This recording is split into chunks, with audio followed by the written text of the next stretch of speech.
because it's, as we've seen from the weekend so far, it's just a completely normal circuit that's taken us back to status quo. And it underlines just, again, Singapore is in terms of looking at the form guide and looking at the rest of the season. You know, we're back here where that McLaren into Ferrari into Mercedes battle is all within a tenth or two of each other, which is kind of what it's been in recent races since mid-season, really. So, yeah, I think Carlos in particular, to be honest, he struggled this weekend. He's ended up 2 or 3 tenths behind Leclerc all weekend long, not being able to find a sweet spot with the setup, not a happy balance.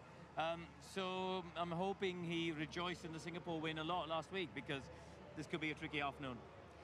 Bernie, we're hearing time and again, not least from you, how much tyre deg is a consideration here in this race. Will that be Ferrari's Achilles heel? It has potential to be, yes, in short. So they have struggled at certain races with higher degradation than the others. I think that has improved most recently, but it is still a factor. And they have one hard set less than the direct competitors of McLaren and Mercedes, like Karun mentioned. So they're down a tyre that we think is going to be important in the race, and they've had trouble with degradation in the past. So I think there is potential out there for the struggle today. Okay, well, the pit lane is open after the break, so don't go anywhere, because plenty more build-up to the Japanese Grand Prix.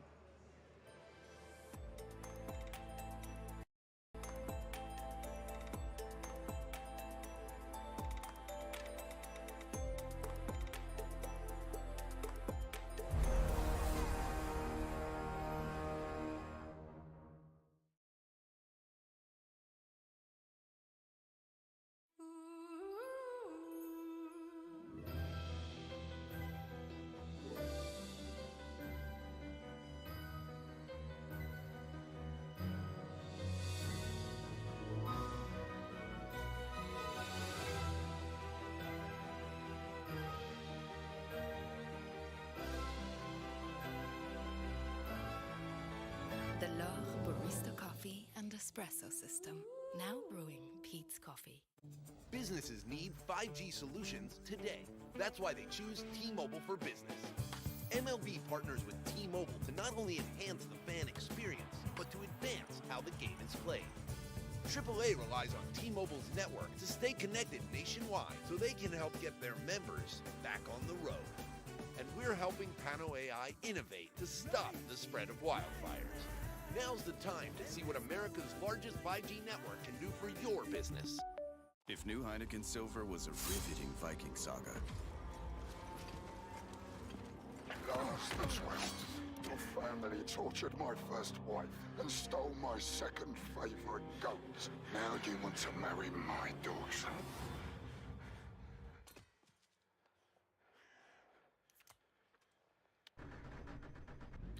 Okay. All the taste, no bitter endings. Heineken Silver, world-class light beer.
Green, green, green. All right, man, here comes your first time lap.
One more lap.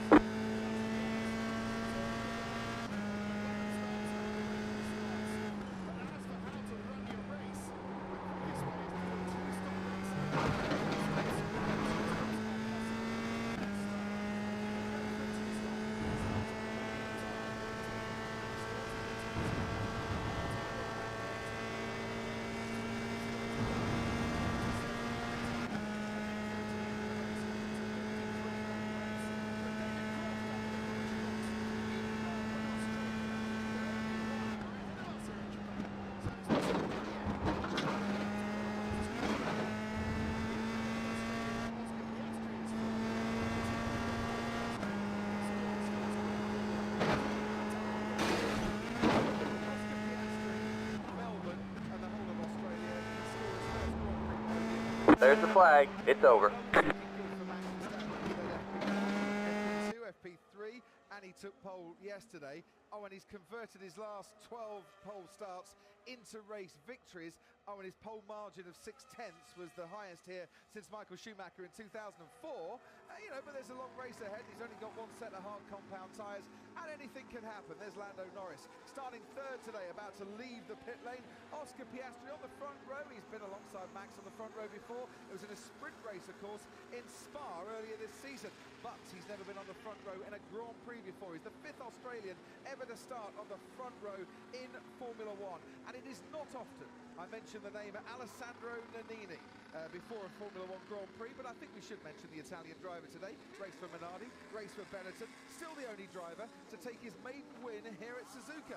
He inherited it back in 1989 when Ayrton Senna was disqualified. So could Oscar Orlando join him in that exclusive club after 53 laps today, where even before lights out, Logan Sargent, sadly for him, has got a 10-second time penalty. His Williams team working hard to rebuild the car following his crash in qualifying. More bits than were allowed last night, so therefore they broke the Parc Fermé regulations. They've been to see the stewards. 10-second time penalty has been imposed. He already starts from the pit lane, does Logan Sargent. He's got a tough afternoon ahead, as has Oscar Piastri, as has Lando Norris, and the rest trying to catch Max Verstappen. But it's live sport, anything can happen. Thank you, David. Yes. All right, man, we're going green next time. Bye. All right, man, we got to line up on the right side. We've put in plenty of fuel to finish the race. The estimated SOF is 1,439. there are a lot of points on the table. Be smart and get a good finish. Pit road is closed. Quite a nervous car on entry to the high-speed corners. It's very pointy, they call it. So as soon as the drivers turn the steering wheel, the car immediately wants to dart across the track. to the apex of the corner, and that kind of leaves the rear behind, and it spooks the driver in that kind of speed range. So the car works quite well in very slow speed corners. We've seen that with tracks like Singapore. It also works quite well on very high speed corners, only like Silverstone, where predominantly it's high speed. Catch the 13 car. This track, however, has a real mixture of high and slow speed, and there lies the problem. It's also quite a low grip surface, and it exposes that problem even more. The car tends to go better like tracks like Zandvoort, Silverstone again, Budapest, higher grip surface. And David, we heard from Lewis Hamilton yesterday. He was particularly downbeat, perked up a little bit after the work that was done on Friday night. Can they expect to race a bit harder than they first thought? They always seem to kind of, you can never discount. They seem to hold on to their tyres during the race, and I think also not having to push quite as hard in the race, you just simply can't because you'll use up too much of your tyre. They can maybe eke out a little bit more performance out of those tyres. You might see them bring some pressure on cars in front of them. P7 and Catch the 13 car.